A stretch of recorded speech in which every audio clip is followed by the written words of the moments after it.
Office থেকে বাসায় আসলাম, আইসাই একটা মহা বিপদে পড়লাম। বক্সগুলো ওই যে আমি এর বক্সটা চেক দিলাম, কারণ ওর ডিমগুলো ফুটে যাওয়ার কথা। এই ফোস্টার পাখিটা ডিম পারছিল, ওদেরও সবগুলো ডিম ফার্টেল হয়েছিল দেখছিলেন। বাজে একটা সমস্যার মধ্যে পড়ছি, সেটা হচ্ছে এই ডিমগুলো ফুটার পরই অ্যাটাক করতেছে হচ্ছে পিঁপড়া। একটা ডিমও টিকাইতে পারলাম না, পিঁপড়া ধরে ভিতরে। তো মানে কীভাবে দেখাবো বুঝতেছি না, এগুলো দেখাইতেও ভালো লাগে না। পিঁপড়া আমাকে এর আগেও সর্বনাশ করছে, এইবারও আমার অবস্থা খারাপ করে গেছে। দেখেন ভিতরে পিঁপড়া ঢুকে মেরে খেয়ে লাল হয়ে আছে ভিতরে। ছোট্ট একটা পিঁপড়া নাকি আমার হাল অবস্থা খারাপ করে দিয়েছে। এতদিন পিঁপড়া দেখি নাই, কিন্তু এই দেখেন পিঁপড়ার লাইন, এই যে পিঁপড়ার লাইন। প্রথমে আমার নজর পড়লো এই ট্রের দিকে, বোঝা যাচ্ছে কিনা। এই যে একটা বাচ্চা পড়ে আছে, এই যে একটা বাচ্চা পড়ে আছে।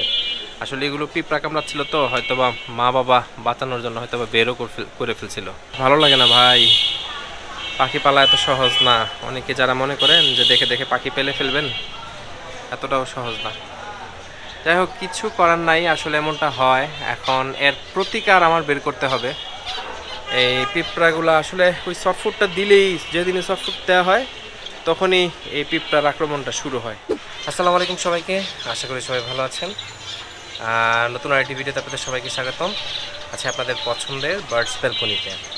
তো আশা করছি আজকের ভিডিও থেকে, মানে আজকের এই ভিডিও থেকে আপনারা ভালো কোয়ালিটির ভয়েস ইনশাল্লাহ পাবেন। কারণ নতুন করে আমার ক্যামেরাতে মাইক্রোফোন সেট আপ করা হয়েছে, তো এখন থেকে ইনশাল্লাহ ক্লিয়ার ভিডিও পাবেন। মানে ক্লিয়ার বলতে ভয়েস ক্লিয়ার ভিডিও পাবেন। আর অনেকেই কমেন্ট করছেন যে লাস্ট ভিডিওতে একটু অন্ধকার ছিল, আসলে লাইট সেট আপ করা নাই আমার এখানে, তো এর জন্য আসলে একটু অন্ধকার অন্ধকার লাগতেছিল। দেখি লাইটের ব্যবস্থাও করবো ইনশাল্লাহ, তবে আস্তে আস্তে। সব কিছু তো আর একসাথে আসলে করা যায় না, সব কিছু আসলে আপনাদের জন্যই, কিন্তু আস্তে আস্তে করতে হবে।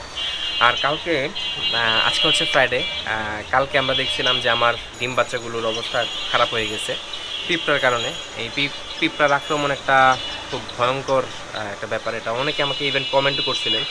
আমি এটাতে আসলে কখনো সমস্যায় পড়ি নাই এতদিন পর্যন্ত, কিন্তু এখন দেখতেছি যে এটা খুব ভালো একটা সমস্যা হয়ে দাঁড়াইছে আমার জন্য। তো আমি কিছু নিজস্ব টেকনিকে স্টেপ নিতেছি। যেমন এখানে দেখেন যে ফিনিশ যে এটা ইউজ করবো ভাবছি। এটা পিঁপড়ার সফটফুড দিলে পরেই পিঁপড়া ধরে, সেম ঘটনা। আমারও সফটফুডটা দিলেই পরে পিঁপড়া ঝামেলা করে। আর সবচেয়ে বড় প্রবলেম হচ্ছে আমার বাসাটা হচ্ছে 4 তলায়। এই 4 তলার উপরে কীভাবে পিঁপড়া আসছে বুঝা পাই না। দ্বিতীয়ত হচ্ছে বক্সের ভিতরে গিয়ে ডিমের ভিতরে ঢুকে যায় পিঁপড়া। ডিমের ভিতরে বক্সের ভিতরে গিয়ে বক্সের ভিতরে টেস্টিং করা, ওরা কীভাবে ওইখানে চলে যায় আমার মাথায় ঢুকে না। গিয়ে ওইখানে গিয়ে বাচ্চাগুলোরে খেয়ে মেরে, মানে যাতা অবস্থা। এই জিনিসগুলো ইউজ করব, কিন্তু তার আগে আমি ওদেরকে খাবার দিয়ে দিছি। জিনিসটা খুব রিস্কি। তো আমি যতটুকু সম্ভব সাবধানতা অবলম্বন করে তারপর কিন্তু এই ওষুধটা দেব। কোনোভাবেই যেন পাখির পেটে না যায় সেই ব্যবস্থা করে দিতে হবে। তো দেখি আসলে কিভাবে দেওয়া যায়, সরাসরি ওদের খাবারের কাছে যেন না থাকে। প্লাস হচ্ছে আমি চক খুঁজতেছিলাম, চক এটা তো দিবই, প্লাস চক আছে না, চক দিয়ে ইয়ে করে দেয়। তো ওইটা খুঁজতেছিলাম যে ওইটা বক্সের ভিতরে দাগ দিয়ে দিব, দাগ দিয়ে ওইটা একটা প্রোটেকশন, প্লাস এটা একটা প্রোটেকশন। আর বক্সের এই চকগুলো তো আর পাখি ধরতে পারবে না, ইয়ে করতে পারবে না, কিন্তু এইটা একটু রিস্কি। এইটা দেখি যেন খাঁচার ভেতরকার কোনো একটা অংশে যেন না থাকে, এটা যেন ট্রেতে বা ইয়েতে দিয়ে, এবং এই যে এইখানে নিচে যে খালি জায়গাটা আছে এদিক দিয়ে তারপরে একটা ব্যবস্থা করব। এখানে কিছু আপডেট করছি, যেমন এখানে দেখেন আমি এই বক্সটা চেক দিছিলাম, ওরা 3টা ডিম পারছিল। আর ওদের বক্সটা তো আমি সরাই দিছি। ওই দিন আপনারা নাকি ক্লিয়ার দেখতেছিলেন না। আসলে যদি দিন খারাপ থাকে, মানে অন্ধকার থাকে বা একটু বৃষ্টি মেঘলা থাকে, ওই দিন একটু অন্ধকার লাগে, কিন্তু এমনিতে কিন্তু মোটামুটি ফর্সাই, বুঝছেন। তো এটা ওয়েদারের উপরেও অনেক কিছু ডিপেন্ড করে। তো যাই হোক, যেটা বলতেছিলাম সেটা হচ্ছে যে এদের তো বক্স সরাই দিছি। এরা 3টা ডিম পারছিল, ওদের 3টা ডিম আমি চেক দিছি। পরে ওরা দেখি যে আর ঘরে যায় না, কিন্তু এখন আবার ঘরে যাচ্ছে। তো ওদেরকে আমি ফেক ডিম দিয়ে আমার এইখানের যে যাদের ডিম পাড়ার কথা ছিল কালকে পরে ইয়ে করে নাই ওদের কাছে দিয়ে দিছি, তো ওরা ইয়ে করতেছে। আর ওদের বক্সের প্রোটেকশনগুলো দেওয়ার জন্য একটা ইনশাল্লাহ ব্যবস্থা সামনে করব। এইখানে আমি দিয়ে দিছি, দুইটা মিলাই দিছি, এটার ভিতরে দিয়ে দিছি। আমার ওই পাশের যেই পাখিগুলো আছে, ওই পাশের যেই ব্লু আর ইয়েলো আছে, ওরাও তিনটা ডিম পাড়ছিল, কিন্তু ওরা ঠিকঠাক তা দেয় না। ওরা ঠিকঠাক তা দেয় না। রাতের বেলা হচ্ছে ব্লুটা বসে না ডিমে, বাইরে থাকে, কিন্তু দিনের বেলা বসে। তো এটা একটা প্রবলেম, যে কারণে আমি ওই ব্লুয়ের ডিমগুলো আমি ওদেরকে দিয়ে দিছি। যাই হোক, আমি পোস্টারে রিস্ক নিলাম না, এবার পোস্টারের জন্য দিয়ে দিছি সবগুলো ডিম। আর ওদেরকে আরও কিছু নেস্টিং ম্যাটেরিয়াল দিব। ওদের নেস্টিং ম্যাটেরিয়াল শেষ। এখানে এই পেয়ারটা আমি একটু দেখাই, নতুন যে পেয়ার দিছিলাম, সামহাও ফিমেলটা পায়ে একটু ব্যথা পাইছে। ওর অবশ্য ছোটোবেলা থেকেই একটা নখ ছিল না, কিন্তু পাখিটা মাশাআল্লাহ অনেক সুন্দর। দেখেন, এই আপনারা তো দেখতে চাইছিলেন, এখন মোটামুটি ফর্সা আছে, দেখে নেন। আর অবশ্যই মাশাআল্লাহ বলবেন। বিভিন্ন লং টেলের ওরা কিন্তু ডিম পাড়তেছে, ডিম পাড়া স্টার্ট করছে। আর এখানে একটা নতুন পেয়ার, এই পেয়ারটার যে নেস্টিং ম্যাটেরিয়াল আর একটু দিয়ে দিব। আর উপরে হচ্ছে আমাদের সব মেল এবং এখানে হচ্ছে ফিমেল। তো আজকে মেইনলি কাজ হচ্ছে আমাদের পিঁপড়ার মানে যে ব্যাপারটা, পিঁপড়ার যে প্রবলেমটা, এই প্রবলেমটা একটা সলিউশনে আনা। দেখি কতটুকু সলিউশন করতে পারি। যদি আমি সাকসেসফুল কোনো একটা রেজাল্ট পাই, তাহলে অবশ্যই তো আপনারা জানতে পারবেন। আর খাঁচা কিন্তু আমার সবসময় পরিষ্কার থাকে। দেখেন, খাঁচা কিন্তু আহামরি কিন্তু কোনো অপরিষ্কার না। এই তো চলেন আমার ওই পাশের পাখিগুলোকে একটু দেখে আসি।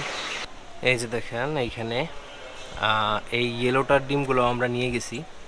ওদের বক্সে কিন্তু এখন ফেক ডিম আছে, আর মেলটা কিন্তু বসে আছে। এই কতক্ষণ পর বের হয়, এরপরে আর ঢুকে না, কিন্তু এখন আবার বসে আছে কিন্তু ডিম নিয়ে। তো ফেক ডিম নিয়ে বসে আছে, যদিও ওদেরকে নিয়ে রিস্ক নেই। প্রথমবার, আর আমার খুব শখের পাখি। সেম হচ্ছে ওদের ক্ষেত্রে। দেখেন, ওরা তো দুইটাই বাইরে। কতক্ষণ দেখছিলাম মেলটা ভিতরে বসেছিল। এটা হচ্ছে প্রবলেম, কিছুক্ষণ বসে থাকে ভিতরে, তারপর আবার বাইরে থাকে। তো এইভাবে আসলে তা দিলে তো ইয়ে হবে না। পাখি অ্যাকচুয়ালি কন্টিনিউয়াসলি তা দিতে হয় ইয়েতে। ওরা কন্টিনিউয়াসলি মানে একজন বেরোয়, আরেকজন ঢুকে, আরেকজন বেরোয়, আরেকজন ঢুকে। রাতের বেলাও সেম, রাতের বেলা তো দুইজনই থাকার কথা, কিন্তু দুজনের একজনও আসলে ভিতরে থাকে না। এক ভাই আমাকে কমেন্ট করছিলেন যে পাখির জগতে সবাই নাকি মহাজ্ঞানী। তো এই উদ্দেশ্যে একটু বলি যে আসলে মহাজ্ঞানী না হোক, অন্তত জ্ঞানী হইতে হয়। হ্যাঁ, মানে আপনারা একটু যদি জ্ঞান বুদ্ধি না রাখেন, তাহলে পাখি পালবেন কীভাবে? আমি জানি আপনি নিজেও পাখির জগতের মানুষ, ছোট করতে চাই না কাউকে, কিন্তু মানে কথাগুলো খুব খারাপ লাগে। মাঝে মাঝে এমন কমেন্টও আসে, খারাপ লাগে। ওই ভাইকে বলতে চাই যে আসলে এইটুকু জ্ঞান যদি আপনি না রাখেন, যে ধরেন এই যে পিঁপড়া ধরতেছে, বা ডিম ফুটে না, বা ওই যে বিয়েতে বসে না, বক্সে বসে না, কি করবেন?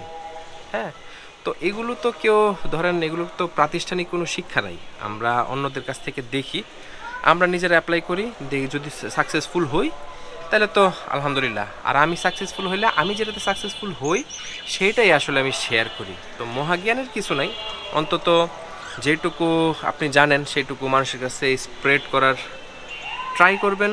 আপনি ধরেন আমাকে বলছেন, আমাকেই মিন করছেন ধরলাম যে মহাজ্ঞানী, যেহেতু আমি পাখি পালি। তো মহাজ্ঞানী না হই, অন্তত জ্ঞানী। যতটুকু জ্ঞান আছে, যতটুকু বুদ্ধি আমি এই পর্যন্ত পাখির জগৎ থেকে পাইছি, মানুষকে ওই বুদ্ধিটুকু দিয়ে হেল্প করার ট্রাই করি। আর আশা করি আপনিও করবেন। আপনিও পাখির জগতের মানুষ, আপনিও করবেন। এতে মানুষের একটু উপকার হয় ভাই। হ্যাঁ, আপনিও একটু জ্ঞানী হন, এটা দরকার আছে। এই পাখির জগতে দরকার আছে। পাখির জগতে কেউ পড়াশোনা করে আসে না। হ্যাঁ, এটা শখের বিষয়। শখ থেকেই সবাই শুরু করে। সবার শখগুলোকে সম্মান করবেন ইনশাল্লাহ। প্রচণ্ড গরম ভাই, এই বারান্দায় আসলে একটু গরম লাগে বেশি। যাই হোক, আজকের মতো ভিডিও এখানে শেষ করতেছি। এই ছিল আজকের মতো ভিডিও। আশা করি ভিডিওটি আপনাদের ভালো লেগেছে। ভালো লেগে থাকলে অবশ্যই লাইক অ্যান্ড সাবস্ক্রাইব। আর আরেকটা বিষয়, আজকে আমার এই যে এইখানে এই ভিডিওর এই জায়গায় দেখতে পাচ্ছেন যে আমার নতুন ফেসবুক পেজের লিঙ্কটি দিয়ে দিছি, প্লাস হচ্ছে আমার ডিসক্রিপশন বক্সেও আমার নতুন ফেসবুক পেজের লিঙ্কটা দেওয়া আছে। তো যারা যারা যুক্ত হতে চান অবশ্যই সবাই যুক্ত হয়ে যান।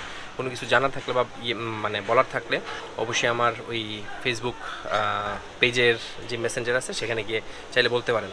আর হোয়াটসঅ্যাপ নাম্বার তো দেওয়া আছেই, তবে সবাই সাপোর্ট দিবেন।